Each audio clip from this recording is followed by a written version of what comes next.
Good evening, everyone. My name is Jandal Titurita, and I'll be the next reporter. Tips number 8. Highlight key strengths. Focus on 2 to 3 of your most important achievements or skills.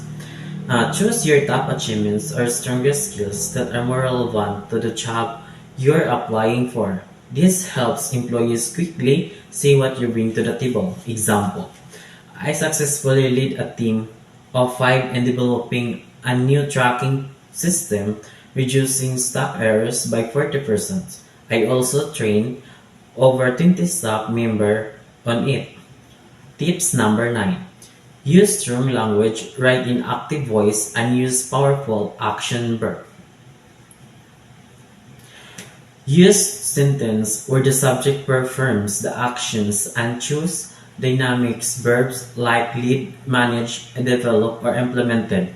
This makes your writing stronger and more confident. Example: instead of saying a digital filing system was implemented by me, it's better to say I implemented a digital filing system that improved document retrieval speed by 50%. Tips number 10. Use quality writing. Follow proper grammar, spelling, avoid jargon, glitches, or wordiness. Make sure your writing is polished. Avoid using overly technical terms of language, buzzwords like team player unless you support them with proof. Keep your language professional and clean. Example: instead of saying I am I'm a go-getter who always give 110%.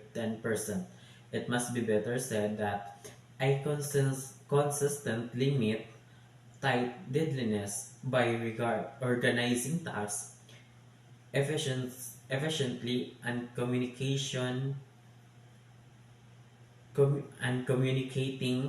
clearly with my team. Tips number 11. Be concise. Get straight to the point as our readers may not have much patience. So, don't you bury your key message. Employees often skim cover letter. Put your strengths upfront and avoid long-winded introduction.